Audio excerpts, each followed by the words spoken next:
An evolutionary biologist at Purdue University named William Muir studied chickens.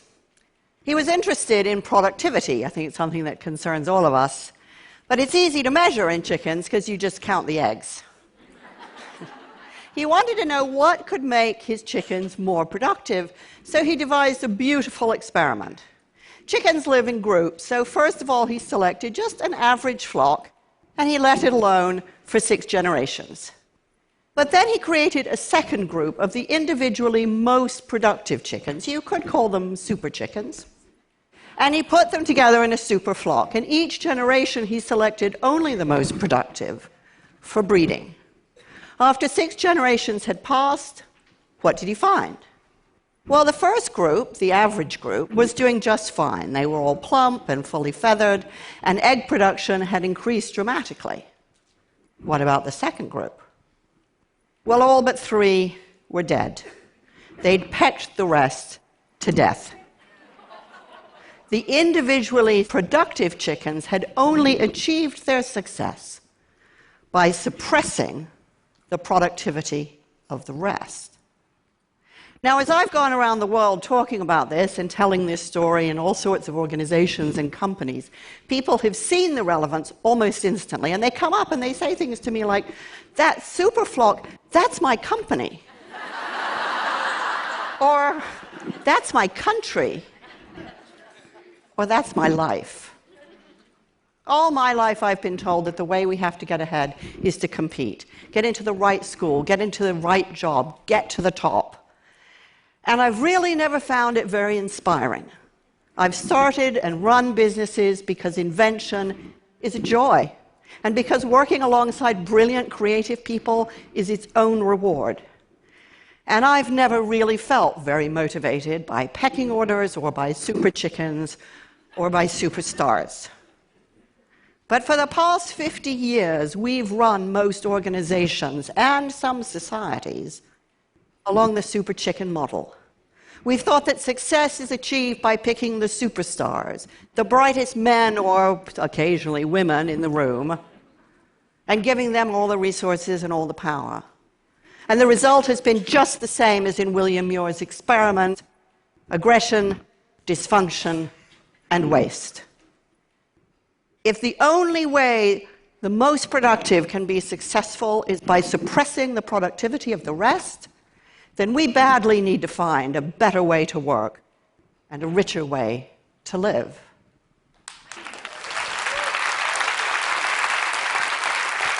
So what is it that makes some groups obviously more successful and more productive than others? Well, that's the question a team at MIT took to research. They brought in hundreds of volunteers, they put them into groups, and they gave them very hard problems to solve. And what happened was exactly what you'd expect, that some groups were very much more successful than others. But what was really interesting was that the high-achieving groups were not those where they had 1 or 2 people with spectacularly high IQ, nor were the most successful groups the ones that had the highest aggregate IQ. Instead, they had 3 characteristics, the really successful teams. First of all, they showed high degrees of social sensitivity to each other. This is measured by something called the reading the mind in the eye test. It's broadly considered a test for empathy, and the groups that scored highly on this did better. Secondly, the successful groups gave roughly equal time to each other, so that no one voice dominated, but neither were there any passengers. And thirdly, the more successful groups had more women in them.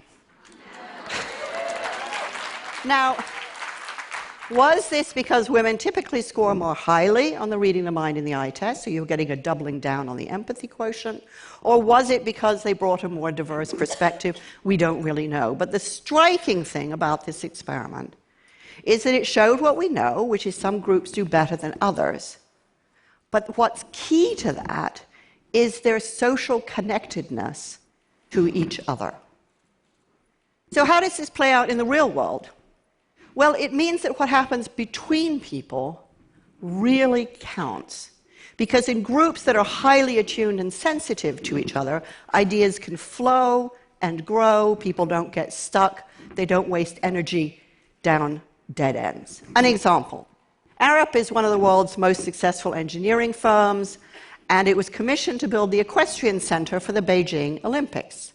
Now, this building had to receive 2,500 really highly strung thoroughbred horses that were coming off long-haul flights, highly jet-lagged, not feeling their finest. And the problem the engineer confronted was, what quantity of waste to cater for? Now, you don't get taught this in engineering school, and it's not really the kind of thing you want to get wrong. So he could have spent months talking to vets, doing the research, tweaking the spreadsheet. Instead, he asked for help, and he found someone who had designed the Jockey Club in New York. The problem was solved in less than a day. Arup believes that the culture of helpfulness is central to their success. Now, helpfulness sounds really anemic, but it's absolutely core to successful teams, and it routinely outperforms individual intelligence. Helpfulness means I don't have to know everything. I just have to work among people who are good at getting and giving help. At SAP, they reckon that you can answer any question in 17 minutes. But there isn't a single high-tech company I've worked with that imagines for a moment that this is a technology issue. Because what drives helpfulness is people getting to know each other. Now that sounds so obvious, and we think it'll just happen normally, but it doesn't. When I was running my first software company, I realized that we were getting stuck. There was a lot of friction, but not much else. And I gradually realized that the brilliant creative people that I'd hired didn't know each other. They were so focused on their own individual work, they didn't even know who they were sitting next to. And it was only when I insisted that we stop working and invest time in getting to know each other that we achieved real momentum. Now, that was 20 years ago, and now I visit companies that have banned coffee cups at desks because they want people to hang out around the coffee machines and talk to each other. The Swedes even have a special term for this. They call it fika, which means more than a coffee break, it means collective restoration. At IDEX, a company up in Maine, they've created vegetable gardens on campus so that people from different parts of the business can work together and get to know the whole business that way. Have they all gone mad? Quite the opposite. They figured out that when the going gets tough, and it always will get tough if you're doing breakthrough work that really matters, what people need is social support, and they need to know who to ask for help. Companies don't have ideas. Only people do. And what motivates people are the bonds and loyalty and trust they develop between each other. What matters is the mortar, not just the bricks. Now, when you put all of this together, what you get is something called social capital. Social capital is the reliance and interdependency that builds trust. The term comes from sociologists who were studying communities that prove particularly resilient in times of stress. Social capital is what gives companies momentum, and social capital is what makes companies robust. What does this mean in practical terms?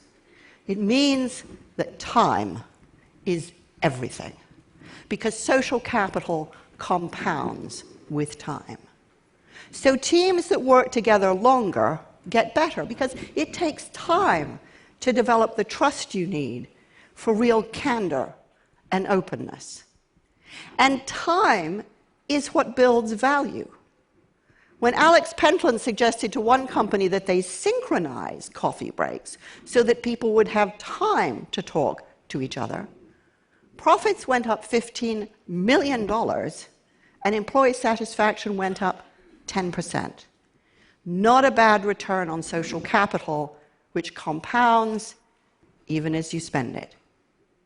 Now, this isn't about chumminess, and it's no charter for slackers, because people who work this way tend to be kind of scratchy, impatient, absolutely determined to think for themselves because that's what their contribution is.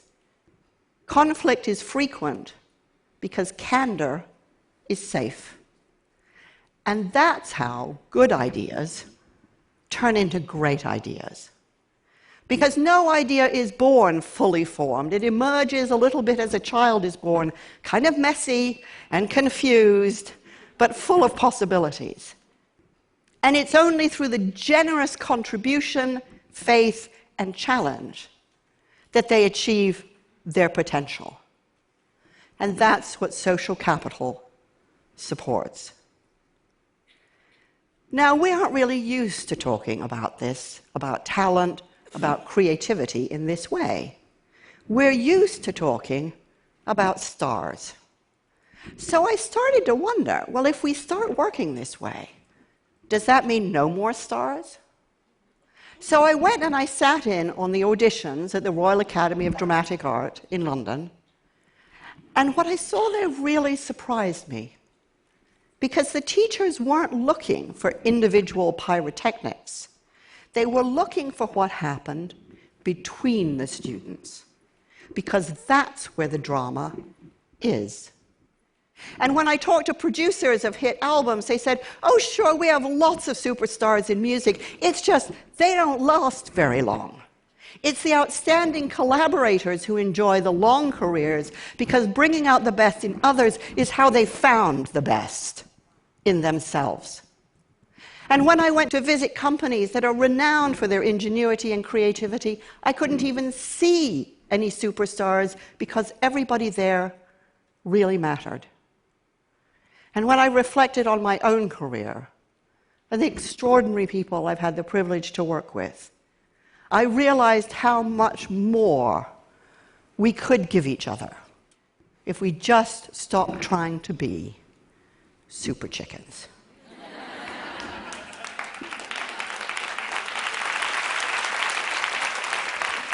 Once you appreciate truly how social work is, a lot of things have to change. Management by talent contest has routinely pitted employees against each other. Now rivalry has to be replaced by social capital. For decades, we've tried to motivate people with money, even though we've got a vast amount of research that shows that money erodes social connectedness. Now we need to let people motivate each other. And for years, we've thought that leaders were heroic soloists who were expected all by themselves to solve complex problems. Now we need to redefine leadership as an activity in which conditions are created, in which everyone can do their most courageous thinking together. We know that this works. When the Montreal Protocol called for the phasing out of CFCs, the chlorofluorocarbons implicated in the hole in the ozone layer, the risks were immense. CFCs were everywhere, and nobody knew if a substitute could be found. But one team that rose to the challenge adopted 3 key principles. The first was the head of engineering, Frank Maslin, said, there will be no stars in this team. We need everybody. Everybody has a valid perspective. Second, we work to one standard only, the best imaginable. And third, he told his boss, Jeff Tudhope, that he had to butt out, because he knew how disruptive power can be. Now, this didn't mean Tudhope did nothing. He gave the team air cover, and he listened to ensure that they honored their principles. And it worked. Ahead of all the other companies tackling this hard problem, this group cracked it first. And to date, the Montreal Protocol is the most successful international environmental agreement ever implemented. There was a lot at stake then, and there's a lot at stake now And we won't solve our problems if we expect it to be solved by a few supermen or superwomen. Now we need everybody. And because it is only when we accept that everybody has value that we will liberate the energy and imagination and momentum we need to create the best beyond measure. Thank you.